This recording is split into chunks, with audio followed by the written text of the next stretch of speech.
Hi loves, hope you're well and you've had a good week. The solar eclipse is over, so for my fellow witches out there, hope you're feeling good now. I think solar eclipse, I think the whole moon thing did put some of us in the trenches over the last week or so. So we're out, although I did see that Mercury might be in retrograde. I don't know, I chose not to stay, can I just say? I chose not to stay on Mercury in retrograde TikTok. Like when I see a video of that now, I just swipe up because I just think it's nothing but bad news and I just don't want to know about it.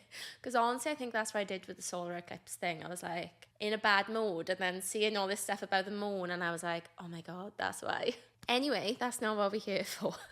We're here for the dating and the love dramas. And I actually got a DM from one of you yesterday. Said, hey love, I just saw your podcast post pop up and I thought I had to message. Had a big debate with my friends the other day and would love you to cover it at some point if you haven't already. We were talking about, is it weird if your boyfriend doesn't love you yet? And how long is that normal for? I mean, my first response is indeed yes. I'm not gonna lie, is it weird if your boyfriend doesn't love you? I think, yeah, because I'm thinking by the time your boyfriend, girlfriend with somebody, the love is there. If a boy is asking you to be his girlfriend officially, to me, that's just a hop, skip and a jump away from I love you. So to be in a relationship with somebody and actually say he doesn't love me is very bold, I think. So I did ask if there was a story. I didn't get a story, but I did ask how long has it been. And she said about a year, maybe just under. I can't see a world, I'm going to be honest. I can't see a world where somebody can be with you for almost a year or about a year and not love you. Because you should feel lovable and very worthy of love. And I get that it takes time for those feelings to come for people and it takes different timelines. I completely get that. But almost a year, I think at that point, you're falling in love. You're falling in love with a friend at that point. If you spend a year even with a colleague, that is enough time for them to become a best friend, I think personally. A partner, I think especially. I just know that if I'm gonna love someone, I know within the first few weeks, honestly. That might be bold to say, but I do believe like when you know, you know. And again, not everyone has that instant thing and it can take a long time or a little bit longer. But a year? A year to feel feelings? For me, I can't imagine it. Just throwing it out there. So for me, usually I think the timeline is 3 or 4 months in to ask about a relationship, and then I think the love you comes any time after that is kind of what I think. And then again, I also think by the time somebody's asking you to be his girlfriend, they thinking I can probably fall in love with this person. They probably already have fallen in love, but they might not have said it yet. I have been in one relationship where we said I love you really late, and I said it first. It was not a fun time. The relationship that I'm on about, same standard procedure, 3 or 4 months in, asked me if I wanted to be his girlfriend. I said no because he was going travelling in the September. So this was in like the March, April, and I knew there and then that I wouldn't be able to stick being with somebody whilst they travel in the world for 6 months. Was it 6 months? It might have been 6 weeks. 3 months? It's weird, I can't even remember the timeline, but it was too long, and I just knew in myself that I couldn't stick it. So I said no, but I said I will continue to see you until you go. And then obviously we still saw each other, the feelings are still there, and then before you know it, who's with him whilst he's going travelling? Me. It's the guy that I said like bought me a ticket to go out and see him and stuff. And when I went out, I went to Bali, so he bought me a ticket for my birthday. I went out to see him, and then obviously when I was there, I was really hungover, and he went to go and get food in this place I really wanted to try. And when he came back with the food, I was like, oh my God, I think I love you.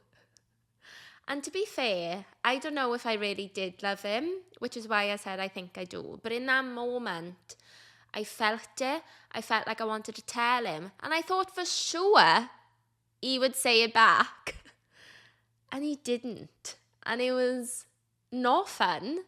It was awkward.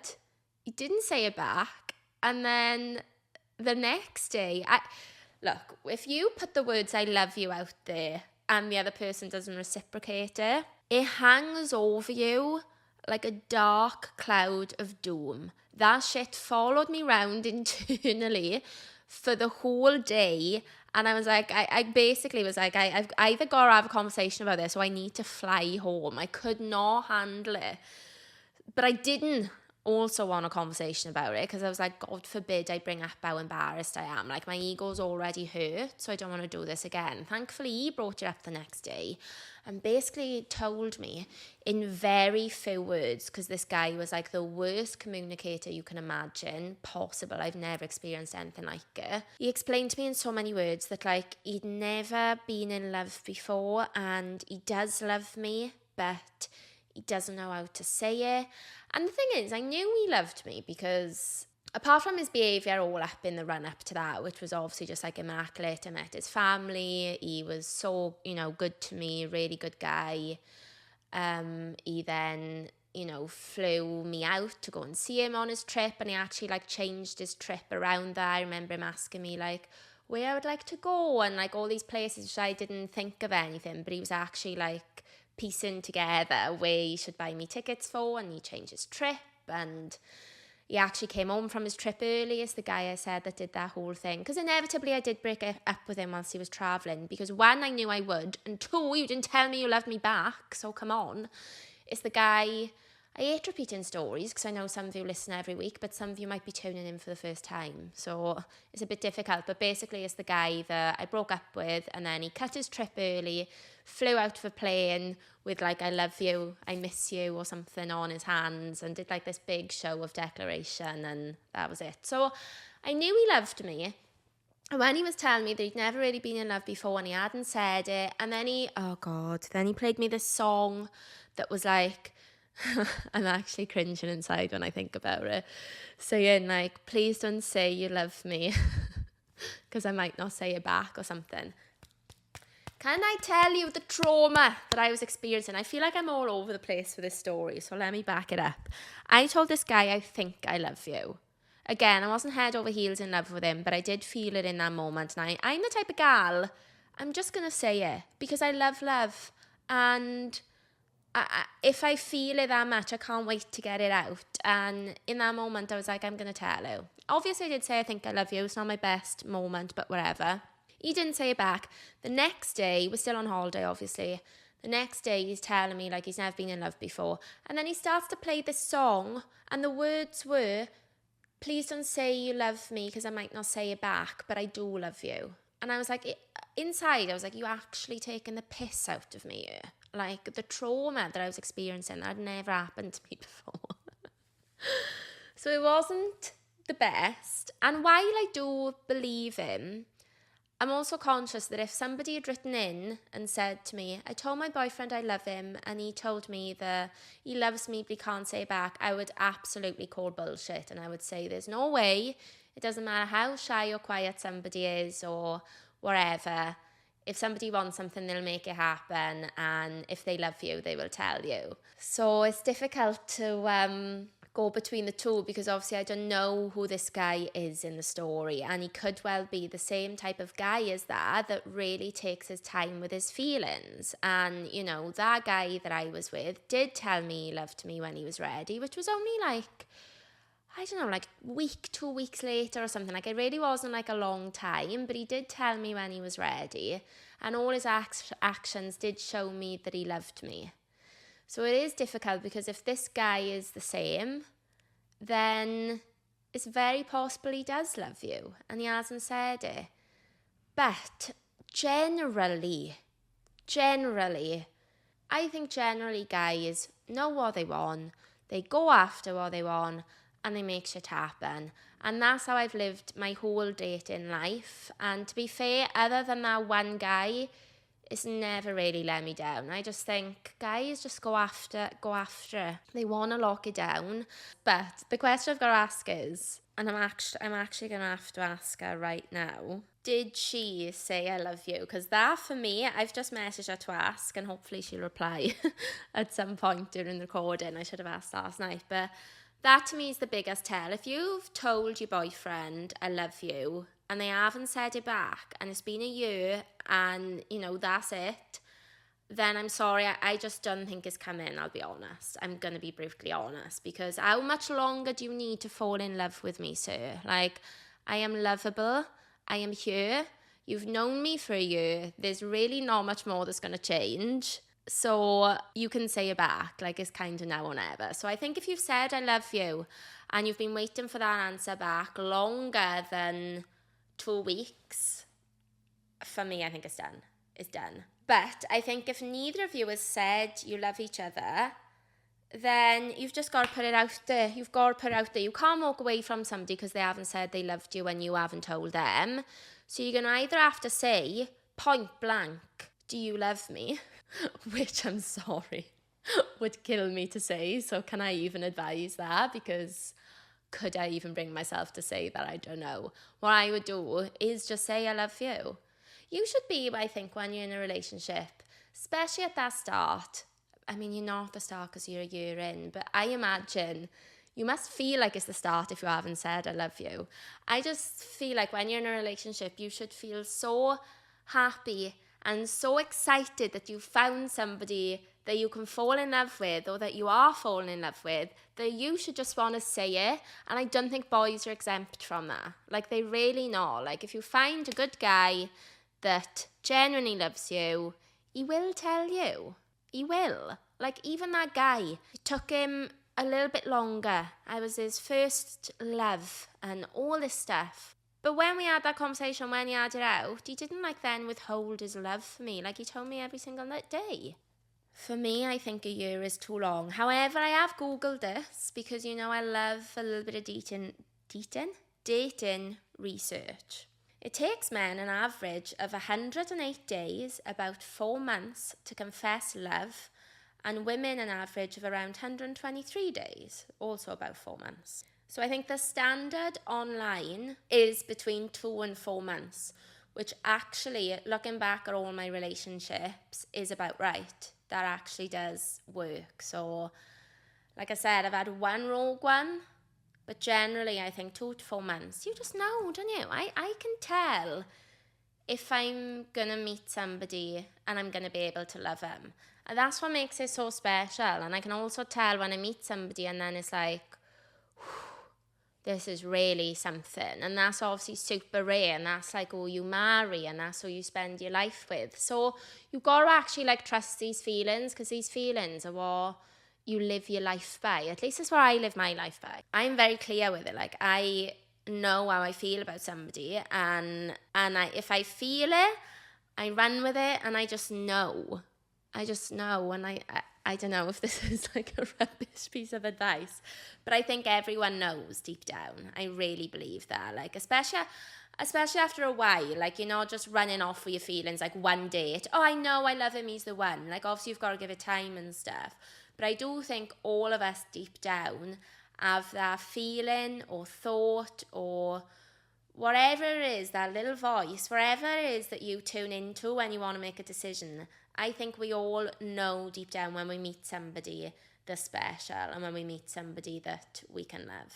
So guys, get involved with this. I think I would. After a year, if I'm with somebody for a year, boyfriend, and we're super close, and he hasn't told me he loves me, I would have to have the conversation, be like, what's happening? I love you. Do you love me back?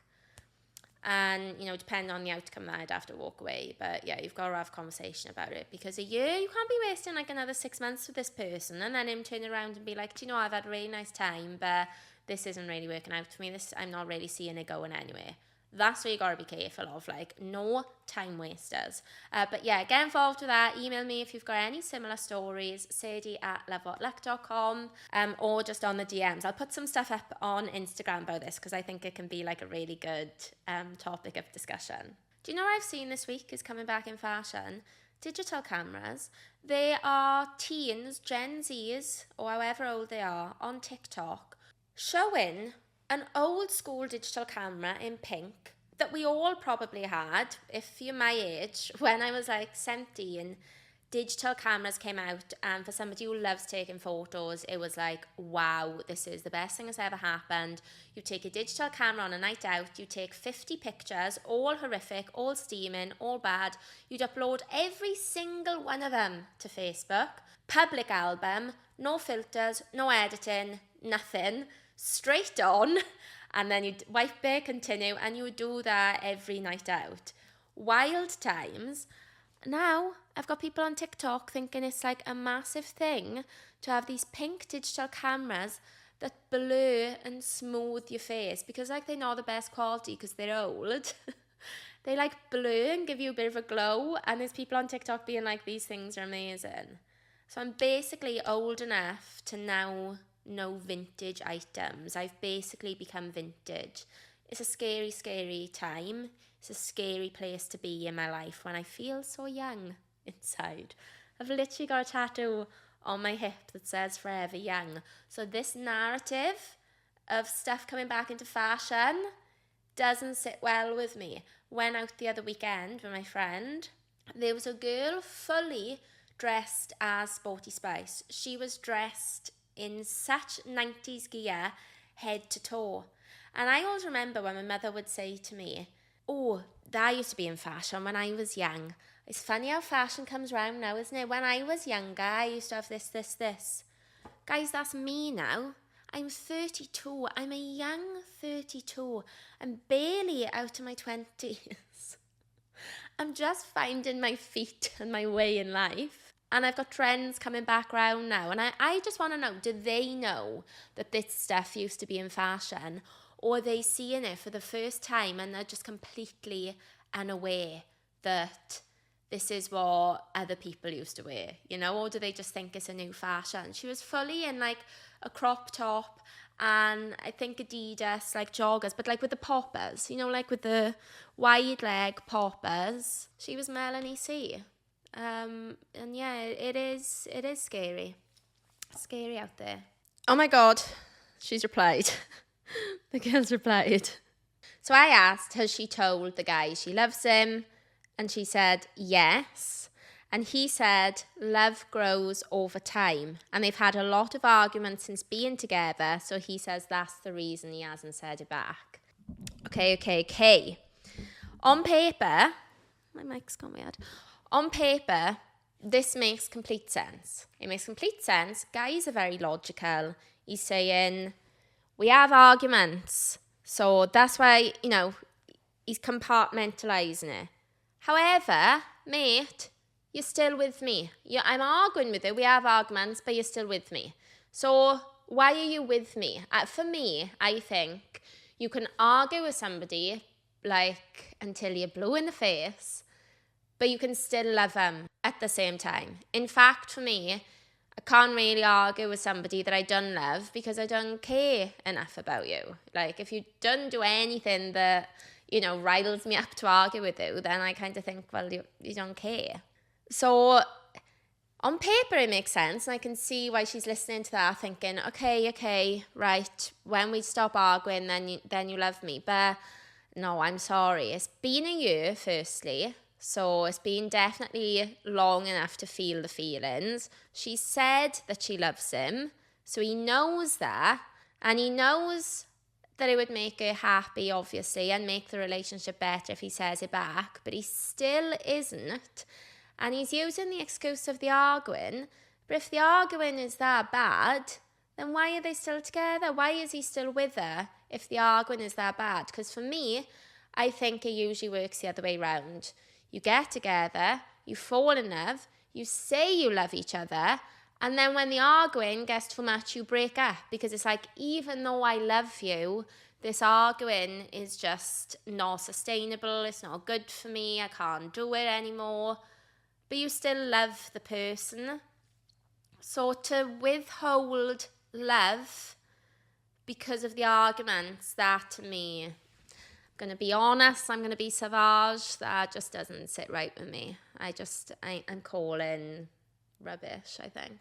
Why be with somebody that can withhold love and feelings and kind of make it feel like it's your fault? I could be reading into this wrong, but I'm just trying to picture from my point of view. If I told, which I've done, said I love you to somebody, and they said, I'm not saying it back because we're arguing, I kind of feel like, well, I'm saying it. I still love you even through these arguments. So why can't you? How can you love me through these arguments? And I think I would feel like, okay, it's my fault. And I would feel like, okay, well, if we stop arguing, then he's going to love me. So to stop arguing, I have to stop doing this and that. And I just don't think that's a nice feeling for anybody to feel like he can only love me if I change or if we do this. And love just isn't circumstantial.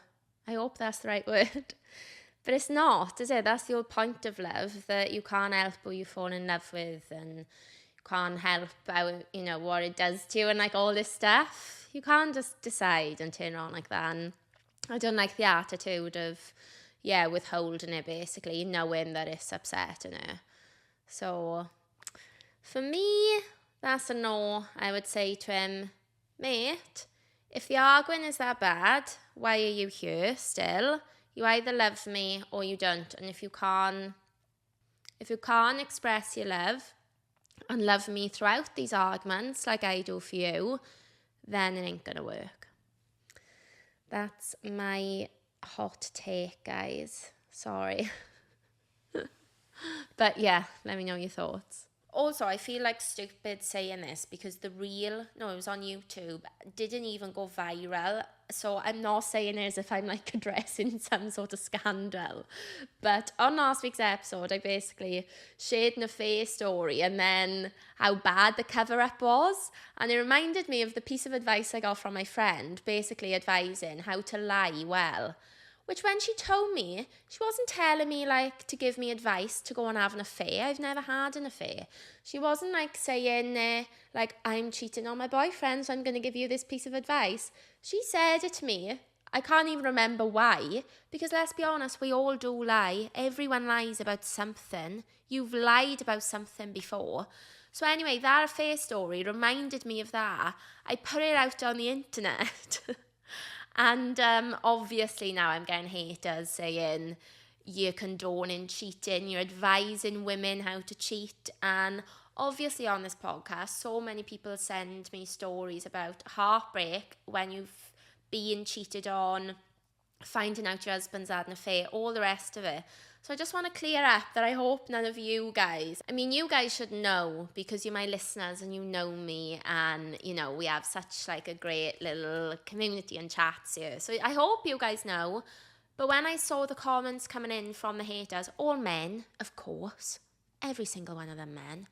But when I saw them come in, I thought, oh my God, I really hope there's not somebody listening to that episode and thinks that I'm somehow condoning cheating and making light of it. So I hope you guys know that obviously I'm not. I was literally just saying it as a joke. But everyone lies and sometimes needs an excuse. So that's all I was doing, was passing on some wisdom. Just take it with a pinch of salt. If you done watch me on YouTube, then please come over there and subscribe. I basically put on YouTube Shorts a little bit of mixture of my Instagram and my TikTok and a little bit of everything. So, and obviously we've got the full episodes every week and there's some holiday vlogs and things. So yeah, a little plug whilst I'm here. Okay, so I'm back on the nice love story vibes this week, guys. So I hope you don't mind. I found some nice love stories for us, which hopefully can reinstate our belief of love. So there's a thread that I found. How did you meet your partner? I actually asked this on my Instagram when I first started the podcast, because when I first started, all I wanted was nice love stories. And I actually did ask you guys, when I first started. So I'm going to read some of those out as well, because I think, there's probably newbies here that haven't heard them. So yeah, here we go. I met my partner through a newspaper advert. We were married for 32 years before he passed away. Both of us were awkward socially. I have since been diagnosed as autistic, so we didn't have much luck at the dating game. When we were young, there was no such thing as computers, so we met the old-fashioned way. We both read an ad in the paper for a place that you could join that would try to pair you up with like-minded people. Both of us had met other people through it, but when we met each other, we just knew we wanted to see if this went somewhere, and it did. How fab is that? And how funny now, the thought of like having a weekly newspaper, which is the equivalent of a dating app. Like, how much slower did things move back in the day, you know? Like, now I could download a dating app now and have a date in an hour if I wanted to. I don't know what quality of the date would be, but I could do it. We all could do it because that's the speed that it works. But imagine seeing it in a newspaper and waiting a week to go and meet the person. And oh my God, it's crazy. Maybe I think that's got to be why couples lasted longer then, because people weren't as easy to come by. And when you did meet somebody, it probably took such a lot of effort to get that connection going. So you didn't have mobiles, you couldn't text in between or anything like that. So I think people then, when they found the person, probably just stuck with them. Whereas now when you've got the phone and all these things going on all the time to meet people, I think, yeah, I've said it before, like you get inundated and then lots of people, not everyone, but like lots of people or some people think, oh, well, fuck him anyway, I can go and meet somebody else straight after. So people have become a lot more disposable, haven't they? And that's like, as good as it is that apps and that can have you meeting so many different people, I do think it makes everyone seem more disposable and like less serious. Like, you know, the ghosting and stuff that goes on now is wild, isn't it? Okay, we've got a couple more. I was at work and a short guy with a great smile walked up and said, "You look kind of bored. Would you like to see a magic trick?" As I was bored, I said yes, and he did a short but reasonably impressive trick. Then said goodbye and walked away. I'm sorry, how random is that? Imagine being at work and a guy coming up to you and just doing a magic trick. And can I just say, why has she had to call him out for being short? Guys get enough stick on this. It's such a massive issue. Did she need to call him out for being short? It's like just for you to imagine, it wasn't a tall guy that came over and did the magic trick, because that would be fine. It was also a short guy. She's like digging him out, even though she obviously got with him at the end. So, like, no need. A few days later, the same guy, similar conversation, different trick. After a few times of this, we started talking and I learned he worked in the same building, different company. We arranged to take our lunches at the same time a couple of times a week when our shifts lined up well enough, and eventually started actually dating. We've been married 15 years now. I mean, so cute, and obviously shows that being short doesn't actually matter, but still. He wasn't just doing weird magic tricks, he was also short. God forbid. Okay, mine is kind of weird. I have certain kinks or fetishes that I'm not sure I want to say on here. I would message girls on my Facebook friends list, asking if they would be willing to make a video, and he's put in brackets an S, so video or videos plural, of what I'm into for cash. One girl caught my eye. One girl caught my eye, so that must mean she said yes. Which is wild to me, by the way, because you know Christmas time I told you that story about a guy on my Facebook friends list asking me if I wanted to see a video of him and his girlfriend having sex. I obviously ignored it. But I guess this is a regular thing that, you know, this is what people are using Facebook for now. They're using it to ask what plumbers or what furniture guys, moving vans, etc. are in the area. They're using it to buy old vintage furniture to upcycle on Marketplace, and they're using it to get people to do their fetishes, seemingly, and find out when their friends' birthdays are. Like, that's all that Facebook is good for. Okay, sorry. So one girl caught my eye. I finally got the balls and asked her if she wanted to hang out. She invited me over to her place, obviously, because you've bonded on kinks, firstly. I ended up staying the night. We ended up clicking, and we've been together 2 years in June. Well, that's really nice.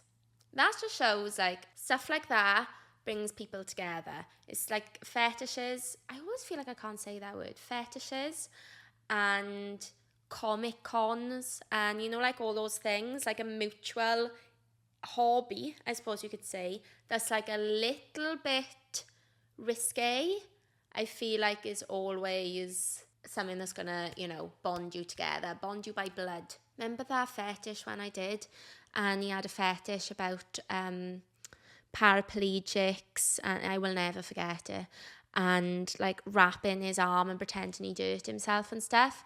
The moment he finds somebody that has got the same kick, he is wifing her down. Absolutely no doubt about it. Doesn't matter if they bicker every day. Doesn't matter if they don't get on. None of that will matter. If she is willing to put her arm in a bandage and, you know, sleep with her whilst you pretend you haven't got legs, then she's doing it. I will never forget that, because it is the wildest fetish. And in the message, literally, it wasn't a message, it was like another episode that I saw. Like, he was saying that he hates it and he just can't do anything about it. I mean, he needs to go to therapy for sure. But I hope in that situation, just gotta say, that he does end up with somebody with the same fetish and not somebody that has got some sort of illness or something like that, and he is using them like for the wrong reason. Like, that's not nice at all. Okay, I met my husband through my best friend. She worked with him, and one day while we were out at lunch, we bumped into him and some of his friends. I found out later that the guys were wondering who my friend was sitting with, and my now husband said, I'll go and find out. So he got up, came over to our table and introduced himself to me, so I introduced myself as well. He found out that I was divorced and had children. He sat with us for about 10 minutes and then went back over to his group of friends and filled them in. Several months later, he called me at work and asked me out to lunch. We got married 13 months after that initial meeting. Oh my God, I love that. The thing I find crazy about that is that he waited several months before seeing her. Like, what happened in those months for him to then suddenly be like, do you know what, I'm going to hit up that girl and I'm going to marry her? Because then it moves so quick. Like, I'd love to know what happened in that in-between bit. My boyfriend overheard me telling dad jokes at a bar, so he turned around and told me one. We've been together for almost 3 years now. Cute! Okay, and then I've got some of your answers here. I remember this one vividly. This is actually the one that came into my head first. He's one of the dads at the childcare centre I work at. Like, I absolutely love that. Also perfect, because then you've been with a child. You probably love his child. You probably got such a bond with them. So why not then become the stepmom? Oh my God, yeah, on this one. I was looking for his mate, but he wasn't out, and my boyfriend asked to buy me a drink instead. That is perfect thing of what's meant to be will be, because I know that girl, and they literally still together. They got 2 kids now. And yeah, that's the universe being like, his friend is not the one for you. You need to meet this guy and meet him tonight. I love that. I think that's really fate. My sister lives next door to his parents, and that's how they set us up. Now we're engaged. So the neighbours, the family neighbours, set up the couple. Like, that's really sweet and old school. Yeah, guys, if you have got any nice love stories, or just come and tell us how you met your partner, if you think you've met them in a funny way or a different kind of way, then yeah, please come and let me know. I mean, come and let me know anyway, because I love to hear them. So come and let me know. But if you've got one that, yeah, you want to share with the podcast, then yeah, just give me a message. I'm going to the races this weekend, guys. I've never been to the races properly before. I went to like one kind of, it was like a charity races event with my friend, and I'm literally going back like years. We both lived in, like, with our parents in the Rhondda, like it was a long time ago. And I've never been, because I went through a big phase where I really thought it was cruel, and I still don't really know how I feel about it, but I think as I'm older, I'm learning that lots of people who love horses, I think, like, I can see online now that loads of people who actually love horses and who have horses do go to the races. So I don't know if like things have changed or not, but I think it's okay. hopefully. So yeah, that's kind of like why I've never been bothered about going before, but I'm going on a hen weekend and I'm actually really excited. I'm going to put a bet on and everything. I got cash out, and I'm going to put a bet on. So yeah, next week when I'm recording, I'll fill you in. Come and follow me on Instagram if you want to see. I'll put some excitement on there. Imagine I won big, guys. I'm going to the Grand National. I could, this time next week, guys, I could be rich. How much money can you win if you bet £10 on a horse? Is there enough for me to quit and move somewhere sunny? I watched, was it last night? Yeah, last night I watched the Shits and Gigs episode. And I hadn't actually watched it for a while, but I watched it because the girls' bathroom were on there. And basically they did a segment at the end, like a girls' quiz. So the girls were quizzing the guys, basically about the girls' anatomy. And guys, let me tell you, I genuinely barely knew a thing. And it was concerning to me. And I had this conversation with my friend, because remember, hopefully you can't, I did that episode when I exposed the fact that my first boyfriend gave me chlamydia and I thought that I was barren for a long time. Remember that? Joys. She told me that even if I did have pelvic inflammatory disease and all this stuff, all it would mean is that I couldn't carry a child. She was like, your eggs and stuff would still be the same. And I was like, what? I was like, I spent all those years, I mean, now I'm fine, like I don't get upset over it, whatever.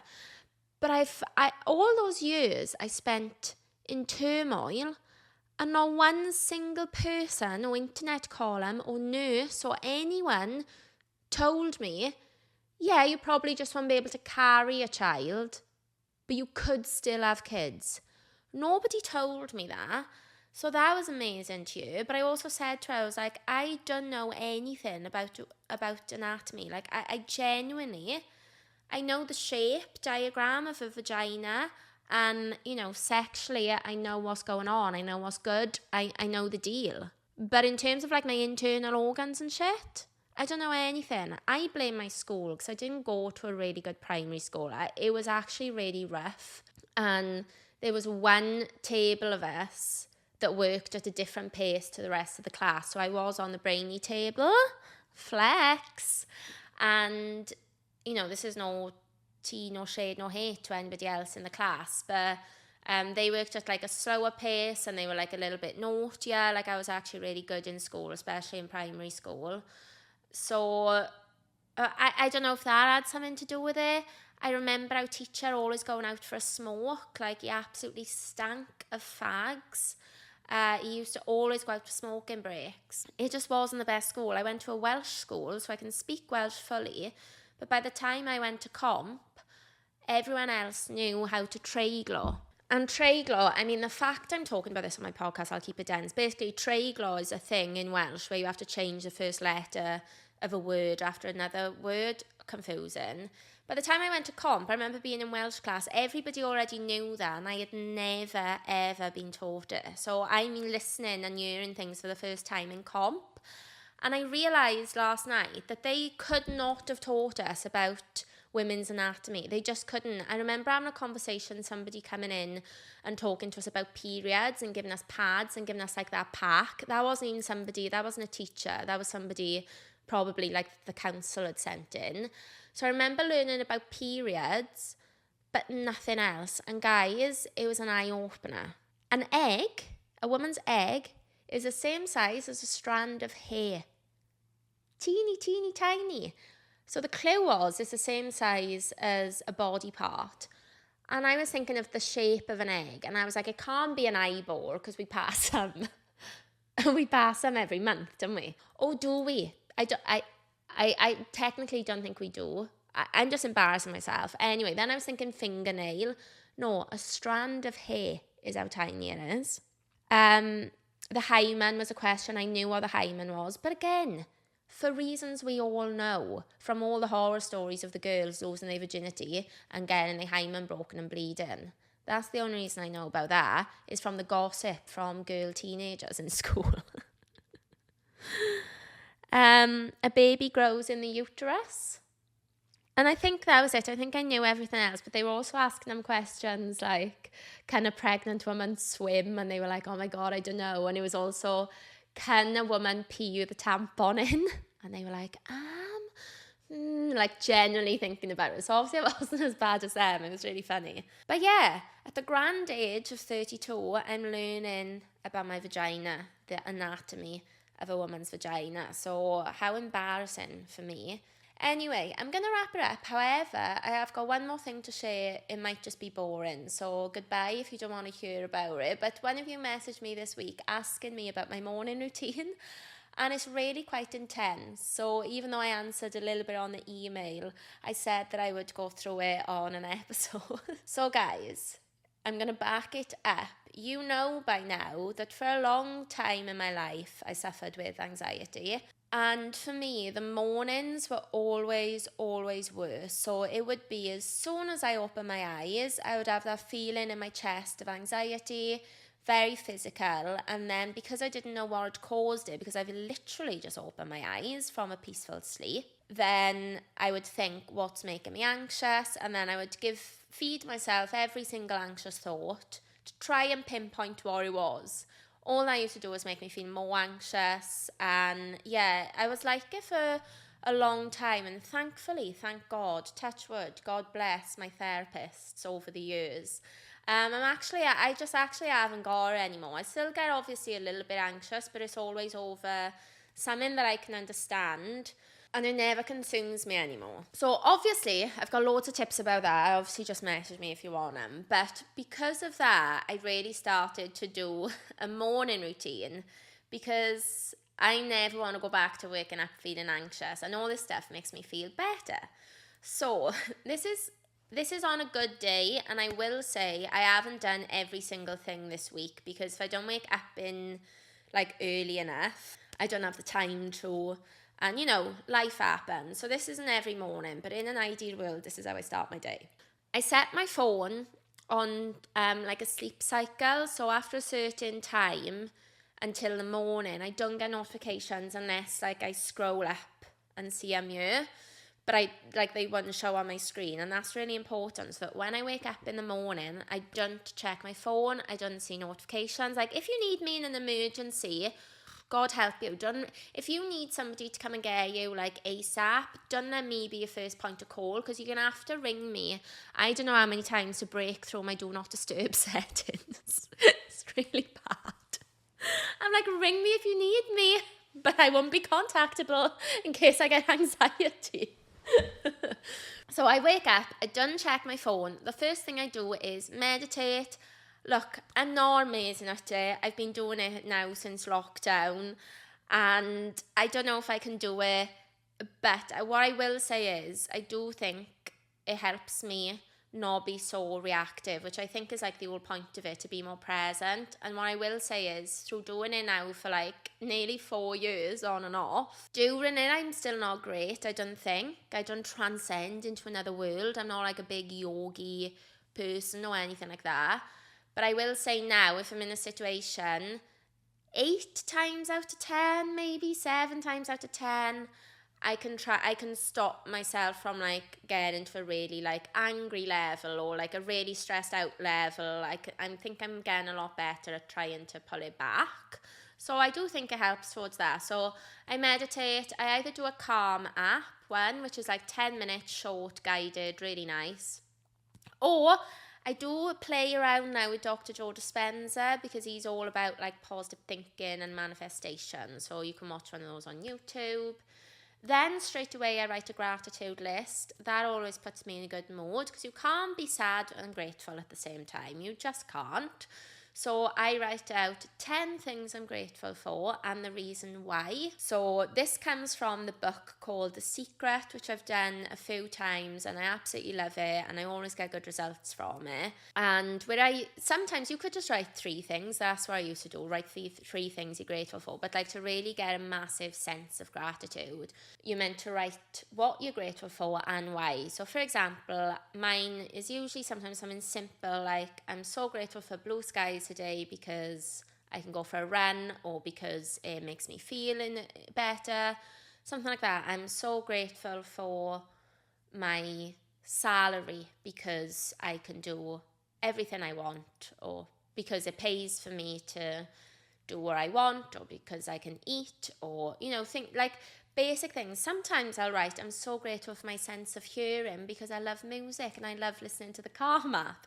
Like they don't always have to be like massive things, because when you're writing 10 a day, some days you're gonna have days where you're like, I'm so grateful that yesterday I got pregnant, or yesterday the guy I love finally asked me to move in. Like some days you'll have really big ones, but some days you're like, I'm so grateful I've got bananas in the fridge because I don't have to go shopping now. But it's all about like feeling the gratitude. So I write them out and then you're meant to read them back and say at the end of each one, thank you, thank you, thank you. I mean, lol, people are going to think I'm nuts. Then at the minute, I'm doing The Secret again, or sometimes like I'll read something. Like if I'm reading something, now will be the time that I'll read something little, but that's not always. Then my new thing is affirmations. So I saw an app advertised on TikTok. It's not that good to be fair, but you know how it does the trick. It's called 1111, and it's basically, there's only 2 available on it because they're all coming soon. But it's free and I can't be asked to like look through stuff because I don't care enough. So it's just like 20 minutes in like a high vibe morning and like a nighttime one of affirmations. And I always see like there's girls I follow on Instagram that sometimes write these out, like I am confident, I am happy, I am abundant, all this stuff. So you can either write them out or listen to them. I usually just chuck that on in the morning whilst I'm doing my makeup. This is usually like on office days where I'm gearing myself up. So I got 20 minutes to do my makeup, have that. If it's a morning where I want to do exercise, after the gratitude list, I'll get up and I'll go for a run. I love going on a 5k run and I always listen to a podcast, usually a positive thinking one, because I feel like in the morning is when I have read this, your morning is something like you're better or you're better, something like that, brainwaves. But it's basically like where you're more susceptible to this type of information is the morning and the night time. So in the mornings, like where I really like to feed myself with all this positive stuff, basically. And then I'll have my breakfast. My ideal is a smoothie. If you follow me on Instagram, you know the gal loves a smoothie. When I have a smoothie, I just feel so good about myself. I feel like I'm better than everyone else. I feel elite. I feel like I can't be touched. I've said this before, like I just feel so elevated when I make myself a smoothie for breakfast. I have no idea why, but it makes me feel like a different person, like I've got my shit together. And when I close my eyes and envision myself like being successful, it starts with a smoothie.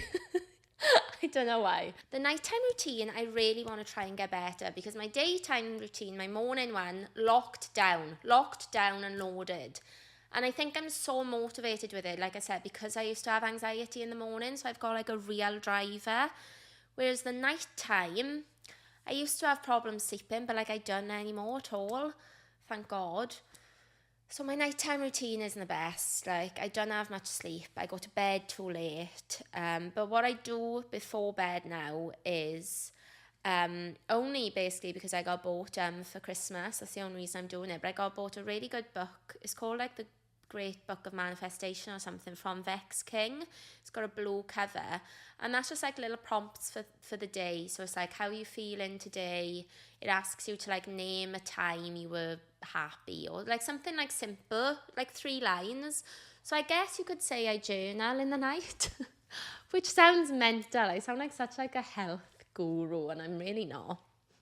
But you know, mental health is important. So so I guess that's when I would journal. I don't do it every night, but But my friend bought me an actual journal as well with prompts and a full page to talk about. And it's nice. It does like help you wind down, I suppose, like put thoughts onto paper. I think for me it'd be more beneficial if something had happened in my day. But if I've just had a normal day, sometimes I feel like I'm writing like for the sake of it or something. So I'll write maybe like a couple of positive affirmations and that. So yeah, just for like 10 minutes. And before I go to bed now, I listen to the Calm app again. I'll put a sleep story on or some sort of sleep meditation, something like that, and then I'll go to sleep. So yeah, that's it. Hope you enjoyed. If you've got any questions about anything, then let me know. You know I love chatting to you guys. But yeah, thank you so much for listening. Please remember to subscribe and follow. If you like an episode, share it to your friend, or if you think your friend or somebody you know have got a similar story, please introduce them to the podcast. And then yeah, hopefully they can send these stories to me because we really love hearing them. So yeah, thank you so much. This is such a long one this week. And yeah, have a good week and I'll speak to you next Tuesday.